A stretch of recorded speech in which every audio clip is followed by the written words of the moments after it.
Welcome back. Just moments before both houses convened for the monsoon session, the Prime Minister, while addressing the nation, appealed that there should be a debate and not disruption, and the government is ready to answer questions. But what was witnessed when the houses convened was exactly opposite to what the Prime Minister appealed for. The moment the Prime Minister started introducing new members of the Council of Ministers, the opposition created ruckus in both houses with constant disruptions.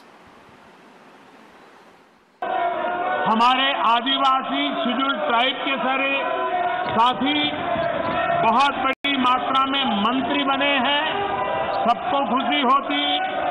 माननीय अध्यक्ष जी, इस बार सदन में हमारे साथी सांसद जो किसान परिवार से हैं, ग्रामीण परिवेश के हैं, सामाजिक आर्थिक रूप से पिछड़े वर्ग से हैं, ओबीसी समाज से हैं, बहुत बड़ी मात्रा में उनको मंत्रिपरिषद में मौका मिला। उनका परिचय करने का आनंद होता। हर बेंच पर से बेंच को थपथपा करके उनका गौरव किया गया होता। लेकिन शायद देश के दलित मंत्री बने, देश की महिला मंत्री बने, देश के ओबीसी मंत्री बने, देश के किसानों के बेटे मंत्री बने, ये बात कुछ लोगों को राज नहीं आती है और इसलिए उनका परिचय तक नहीं होने देते हैं। और अध्यक्ष महोदय, मैंने देखा है कि जब भी कोई भी प्रधानमंत्री रहा हो, यदि वो अपने मंत्रिमंडल का विस्तार करता है तो चाहे एक मंत्री का शपथ ग्रहण हुआ हो या 50 मंत्रियों का शपथ ग्रहण हुआ हो, बराबर वह प्रधानमंत्री संसद में आकर सबसे पहले सदन की कार्रवाई प्रारंभ होते ही अपने मंत्रिमंडल के सभी सदस्यों का परिचय कराता है और पूरा सदन शांतिपूर्वक से प्रधानमंत्री की बात सुनता है और सभी जितने भी मंत्रीगण होते हैं उनका परिचय हासिल करता है। यह एक हेल्दी ट्रेडिशन यहाँ का रहा है। लेकिन मैंने पहली बार अपने 24 वर्षों के संसदीय जीवन में यह देखा है कि इस परंपरा को इस बार संसद में तोड़ा गया है। अध्यक्ष महोदय, मैं कहना चाहता हूं कि जो कुछ भी कांग्रेस ने किया है वह दुखद है, वह दुर्भाग्यपूर्ण है और साथ ही साथ यह अनहेल्दी अप्रोच है। यह कहते हुए मैं अपनी बात समाप्त करता हूं। Let's go across to our senior editor, Megha Prasad, joining us on the broadcast. Megha, right from when the House convened, we saw ruckus created by the opposition. Even the introduction of the new Council of Ministers was not spared. And the Prime Minister, right there, while introducing them, has condemned this behavior of the opposition.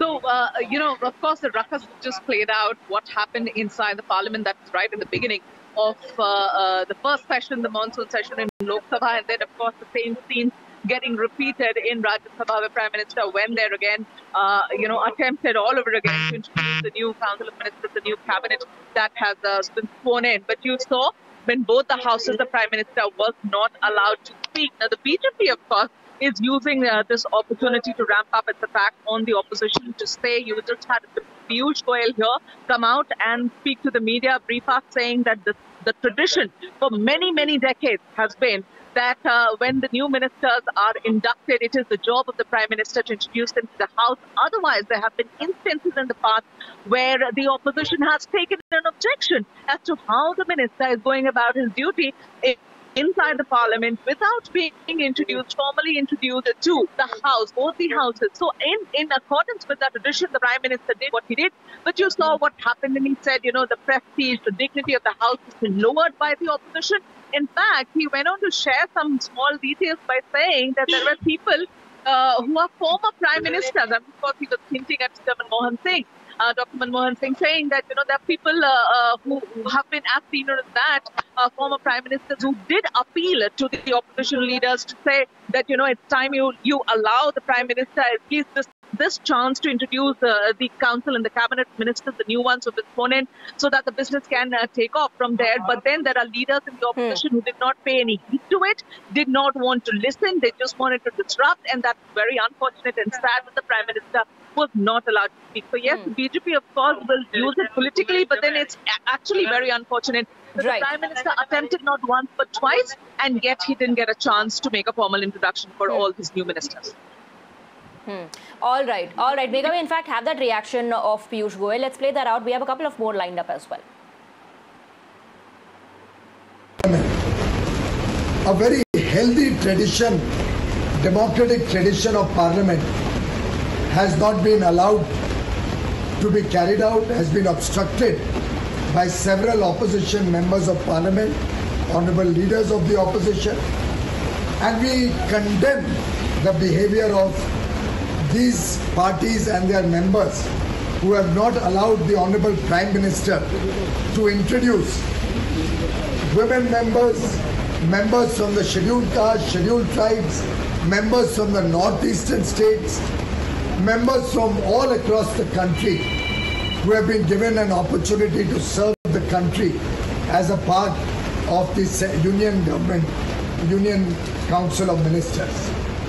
It is probably the first time that when the Prime Minister rose to introduce women members who have been inducted in such a big number, when he got up to introduce members from the scheduled castes, scheduled tribes and different parts of the nation, the Honourable Prime Minister was not allowed to introduce his members.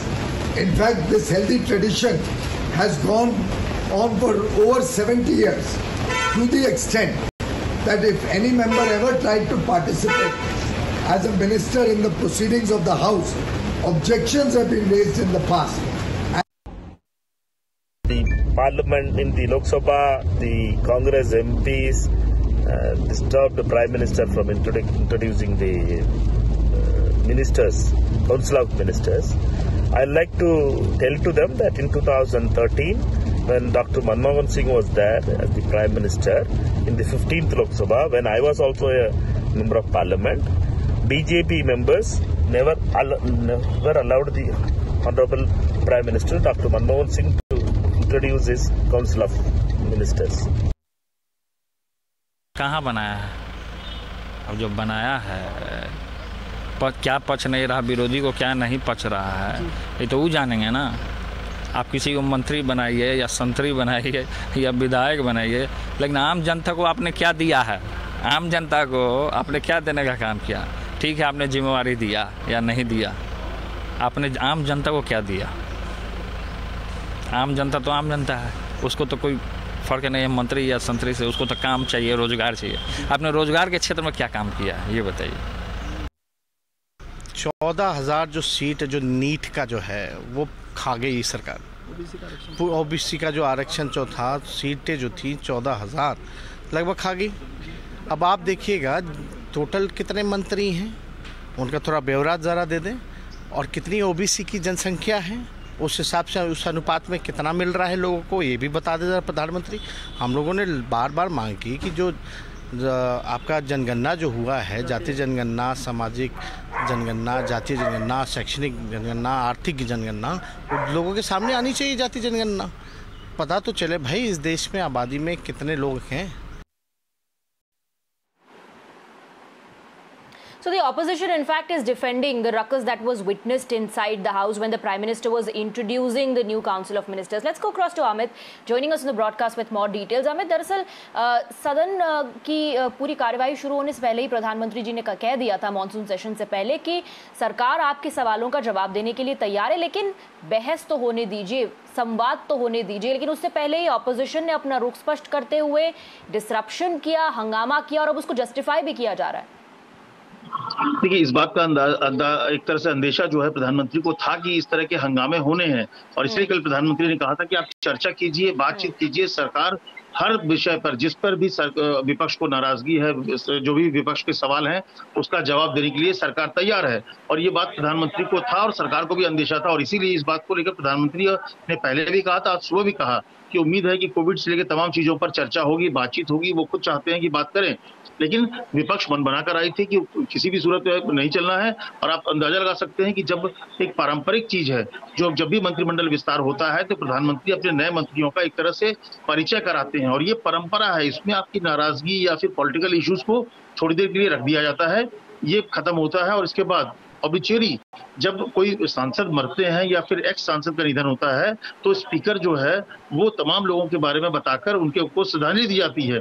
उस वक्त भी हल्ला होना, तो ये अपने आप में दिखाता है कि विपक्ष ने कैसे मूड बना लिया था, चाहे कुछ भी हो वो हल्ला करेंगे। प्रधानमंत्री ने ये कहा भी कि लगता है कि आप लोग इस बात को नहीं सुनना चाहते हैं कि किस तरह से दलितों को, किस तरह से गरीबों को, जो पिछड़ों को, महिलाओं को मंत्रिमंडल में जगह दी गई है, उनको मंत्री बनाया गया, तो शायद आप बर्दाश्त नहीं करेंगे। इसके बावजूद कोई सुनने को तैयार नहीं था और हंगामा करते रहे।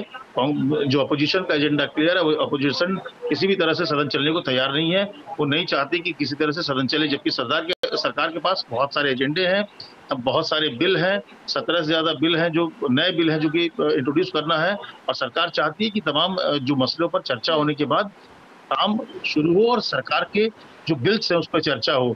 इसीलिए सरकार ने कहा कि वो कोविड पे चर्चा करने को तैयार है, वो किसान आंदोलन पे चर्चा करने को तैयार है, वो महंगाई पर चर्चा करने को तैयार है। आप चर्चा करिए, लेकिन विपक्ष क्योंकि इसे हंगामा करना है, इसीलिए जो रवैया लग रहा है, मुझे लगता है विपक्ष इस तरह से मूड में कि वो करे, चर्चा करे, वो सिर्फ हंगामा करना चाहेंगे।